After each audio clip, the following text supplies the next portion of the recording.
पाकिस्तान के क़याम अमन के लिए मुज़ाकरात की पेशकश पर भारत की जानिब से आमादगी का इजहार करते हुए मुस्बत जवाब सामने आया है। वज़ीर आज़म इमरान खान और वज़ीर ख़ारजा शाह महमूद कुरैशी ने अपने हम मनसबों को ओहदा संभालने पर मुबारकबाद दी थी, जिसके जवाब में भारत की जानिब से बाकायदा और बाज़ाब्ता सिफारती चैनल्स के जरिए पाकिस्तान को 2 खतूत मंगल को मौसूल हुए। ज़राए के मुताबिक पाकिस्तान ने कश्मीर और दहशत गर्दी समेत तमाम मसाइल पर मुज़ाकरात की पेशकश की थी, जिसके जवाब में भारतीय वज़ीर आज़म नरेंद्र मोदी और भारतीय वज़ीर ख़ारजा जयशंकर ने अपने जवाबी खतूत में पाकिस्तान की क़याम अमन के लिए मुज़ाकरात की पेशकश पर मुस्बत जवाब दिया है। पाकिस्तान की जानिब से भारत का अमन मुज़ाकरात के लिए बढ़ाया कदम तहरीक इंसाफ की कितनी बड़ी कामयाबी है, और क्या भारत के मुज़ाकरात का ये अमल अमली तौर पर भी देखने में आएगा या ये सिलसिला सिर्फ खतूत की हद तक महदूद रहेगा। बात करेंगे अपने पैनल से। सवाल इस तरह से है, भारत ने पाकिस्तान से मुज़ाकरात पर आमादगी जाहिर कर दी। भारतीय खतूत में पाक भारत जामे और असर नौ मुज़ाकरात की बातचीत की गई है।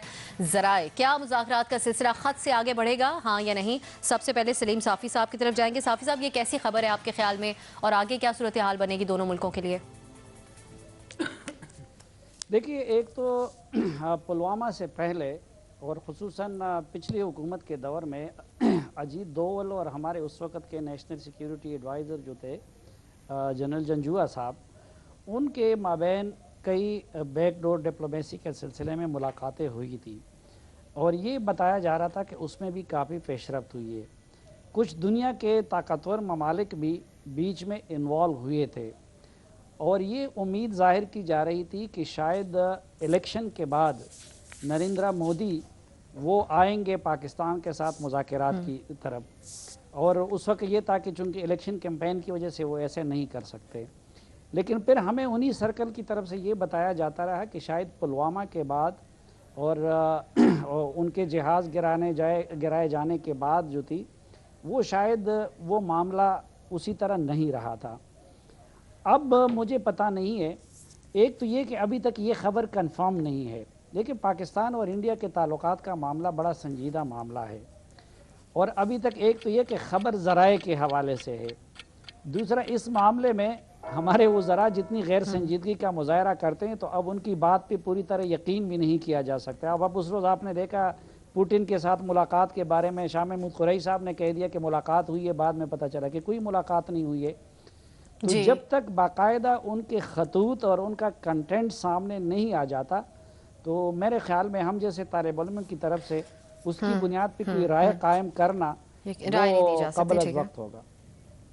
ये तशवीशनाक बात है कि ऑफिशियल ज़राए से भी कंफर्म खबरें नहीं आ रही होती कुछ मामला से मुतालिक। महमल, आपके ख्याल में शंघाई ताउन तंजीम के इजलास में तो दोनों लीडर्स के दरमियान कोई बातचीत नहीं हुई, एक वो सर्द सा लहजा ही नज़र आया। अब ये ख़त जो लिखा जा रहा है, ख़ास तौर पे भारत में क्या खबरें हैं, उनके मीडिया को भी आप फॉलो करती हैं इस खतूत से मुतालिक? जी, अब सर पहले तो खैर मैं इसमें नहीं का ऑप्शन लूँगी, ये इससे आगे नहीं बढ़ेगा। ये कन्फर्म्ड है कि उन्होंने लेटर्स की रिप्लाई उनके वज़ीर आज़म और उनके फ़ॉरेन मिनिस्टर जयशंकर साहब ने किया है अपने अपने काउंटर पार्ट्स को, लेकिन उन्होंने साथ ही ये डिनाई, क्योंकि पाकिस्तान के अंदर जो खबरें आ रही थी मीडिया के अंदर कि शायद ये रिजम्पशन ऑफ डायलॉग है, उन्होंने कहा जी ये कोई हम रिज्यूम नहीं कर रहे डायलॉग पाकिस्तान के साथ, ये एक डिप्लोमेटिक नॉर्म है कि जब वो मुबारकबाद के खतूत लिखते हैं तो हम लोग सबको जवाब देते हैं, हमने सबको जवाब दिया। पाकिस्तान के साथ हमने इस शराइत वाली बात जिसका आपने जिक्र भी कर दिया कि उन्होंने कहा है कि free of terror, hostility and violence होना चाहिए, और हम सबके साथ खित्ते में चाहते हैं।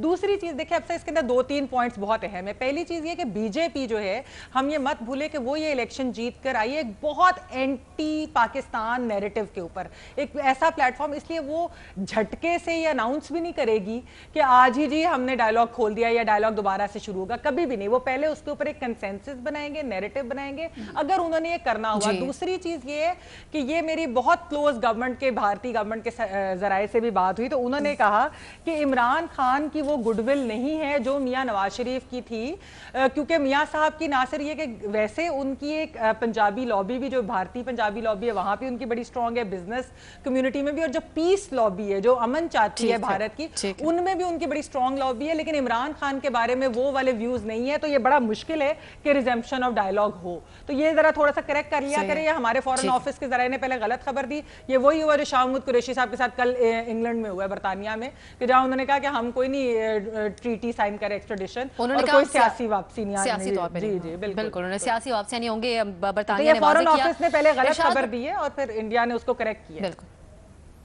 अच्छा करेक्ट किया आपके ख्याल में। बिल्कुल किया, उनके ऑफिशियल स्टेटमेंट आई है, ऑफिशियल है इसके ऊपर, ठीक है। तो भट्टी साहब फिर ये इतने एग्जैजरेटेड किस्म का रिएक्शन हमारे यहाँ क्यों आता है हर चीज का? ये चीज नुकसान तो नहीं पहुंचाएगी आगे जाके कि बहुत ज्यादा एक्साइटेड है पाकिस्तान इस मामले को लेके? जैसे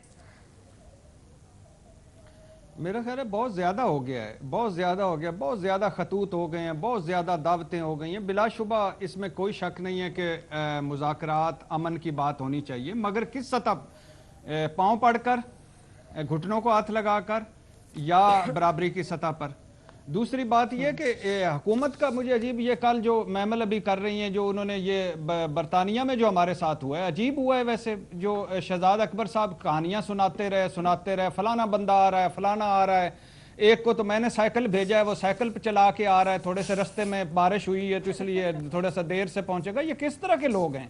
अजीबो गरीब लोग हैं, अजीबो गरीब बैठे हुए हैं। कोई बंदे मार रहा है, कोई वैसे मार रहा है, कोई नौकरियों की बरसात कर रहा है, कोई कह रहा है एक लग्जरी गीजर है, कोई कह रहा है एक रोटी खाओ, कोई पता नहीं क्या कर रहा है, कोई लूट मार करवा रहा है माले गनीमत की जगह, कोई कुछ कर रहा है, कोई वो खलील जिब्रान को टैगोर बना के बैठा है। ये कर क्या रहे हैं, करना क्या चाहते हैं? अजीब सा एक यानी मन मौजी सा एक टोला है, यानी क्या करना चाहते हैं? अच्छा, दूसरी बात, बिलाशुबा हमारी एक हिस्ट्री है, 3 जंगें हो चुकी हैं, रोजाना लड़ाइयां हो रही हैं, अखंड भारत का ख्वाब है हमें। मालदीव, नेपाल का आज हम बन जाएं तो आज हमारे साथ दोस्तियां हो जाएं।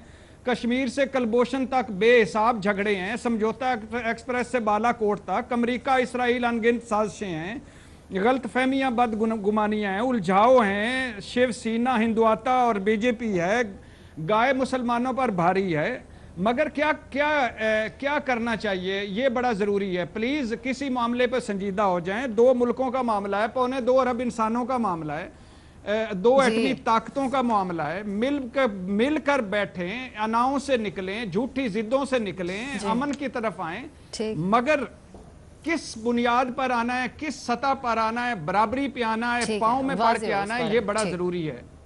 ये प्लीज अल्लाह के नाम पे, और किसी मामले पे तो कोई थोड़ा सा इंतजार कर लें। वो वजीर खजाना ने एक ट्वीट कर दिया कि पता नहीं किसने मुझे कर्जा दे दिया, उन्होंने कहा अल्लाह के नाम पे अभी तो हमारे एडीवी ने बिल्कुल उसकी भी वो आया, उसके ऊपर भी जवाब। मजहर अब्बास साहब, आपके ख्याल में ये अब कितना सीरियस लिया जाए? ये ऑफिशियल स्टेटमेंट्स जो आते हैं खारजा अमूर से मुतालिक, थोड़ा एक मुल्क की डिग्निटी भी होती है, एक उसके ऊपर भी हर्फ आता है, तो ये चीज़ें गैर संजीदा नहीं लगती आपको? नहीं तो हम एज ए मीडिया पर्सन कब जिम्मेदार होंगे, कब जिम्मेदारी का मुजाहरा करेंगे? खबर तो हमने दी है ना, आपको किसी ने खबर दी बगैर कंफर्म किए आपने चला दी, ब्रेकिंग न्यूज़ चला रहे हैं, उसके बाद इंडिया से डिनाई आ जाता है, तो उसके बाद गवर्नमेंट तो छोड़ें, लेकिन एज ए मीडिया पर्सन जब मुझे मेरे चैनल्स के मुतालिक, पाकिस्तानी चैनल्स के मुतालिक वहाँ ये चलेगा कि पाकिस्तानी मीडिया फेक न्यूज़ दे रहा है, तो ये credibility as a media person, as a journalist मेरी डैमेज हो रही है। हम ये सोचते ही नहीं हैं कि इतना सेंसिटिव मामले पे हम चला रहे हैं कि जी इंडिया ने मुज़ाकरात की दावत कबूल कर ली, ना ऑफिशियली कोई कह रहा है। जी मजहर साहब, ये एक तो ये खबर तो चले जराए से आई है, मजहर साहब ये खबर जराए से आई है, लेकिन अगर हफीज शेख साहब ट्वीट कर रहे हैं या दीगर इशूज़ के ऊपर, या दीगर रहनुमा आके खुद ट्विटर पे इस चीज़ का इजहार कर रहे हैं खारजा अमूर के ऊपर भी, तो फिर उसको तो मीडिया संजीदा लेगा ही ना? नहीं, मैं जो गवर्नमेंट के ब्लडर्स हैं, जिस तरह भी इरशाद भट्टी साहब ने कहा कि जी इसाक डार पे, मैं उस वक्त भी हैरान था कि किसी एक इंडिविजुअल पे MIU कैसे हो सकता है, MOU कैसे हो सकता है, उस वक्त भी मैं हैरान था इस बात पे। लेकिन चलें, वो गवर्नमेंट तो और मिनिस्टर्स अपने मजाक उड़ाई रहे हैं, उड़वाई रहे हैं, लेकिन ये इतने सेंसिटिव मामलात हैं। मैं आपको बताऊं 2009 या 2010 में मीडिया ने सरजीत और सरबजीत, हमें ख्याल ही नहीं हुआ कि सरजीत सिंह कौन है, सरबजीत सिंह कौन है, किस प्रिजनर को हमें रिहा करवा रहे हैं, किसको हम फांसी चढ़वा रहे हैं। तो एज ए मीडिया हमें रिस्पॉन्सिबिलिटी शो करनी चाहिए इतने सेंसिटिव मामलात पे। इतने सेंसिटिव मामला पे कि कल अगर ये डिनाई होता है तो मेरी बेइज्जती है। मैंने ब्रेकिंग न्यूज चलाई है, मैंने ये चलाई है कि अब इंडिया ने, और अगर ये गलत होता है तो वो रिपोर्टर जो है जिसको जिस जराए ने दी है, और अगर गवर्नमेंट जराए ने ये खबर लीक की है तो उसको अकाउंटेबल करना चाहिए कि आप पाकिस्तान के मामले में इतनी गैर जिम्मेदारी कैसे शो कर सकते हैं और अपने नेबरिंग कंट्री से। और जहां हॉस्टिलिटी की बात है, हॉस्टिलिटी में कमी आई है। देखिए हॉस्टिलिटी में, वरना तो वो पाकिस्तान से मैच भी नहीं खेलना चाह रहे थे, और अगर मैच ना खेलते तो बेहतर ही होता। जी जी, बहुत ही अच्छा होता। बिल्कुल सही बात है। मलिक साहब कह रहे मीडिया को भी इसके ऊपर होना चाहिए जिम्मेदार थोड़ा। न्यायी साहब, आपके ख्याल में जब इसहाक डार साहब से मुतालिक जो बात करें, फिरदौस आशिक अवान ने उसने प्रेस कॉन्फ्रेंस में कहा कि अब मीडिया नुमाइंदों के सामने वो बैठे होंगे कुछ दिनों में, और कल बरतानिया की तरफ से ऑफिशियली क्या बयान आया वो भी सबने देख लिया, तो क्या आपके ख्यालात हैं सारे मामले के ऊपर? फिरदौस साहब ने उस दिन बड़ी अच्छी कमेंट्री की और पता चला वो भी क्रिकेटर हैं। मेरा ख्याल है कि अब्सा इनको इनके हाल पे छोड़ दो। ये मस्करों की, गैर संजीदा लोगों की हुकूमत है। देखें हमारी अजीबोगरीब हमारा बहरान है। कोई हमें इज्जत दे के हमसे मिलना चाहता, हमें रास नहीं आती। वाजपेयी जब पाकिस्तान आए थे तो पाकिस्तान से क्या ले गए होंगे कि हमने उसके बाद जब कागल किया। मैं वो बंदा हूं कि जो पाकिस्तान को 100% मार्जिन दे के चलता हूं, और मैं वो बंदा हूं जो हिंदुस्तान के लिए जीरो टॉलरेंस, जीरो मार्जिन है।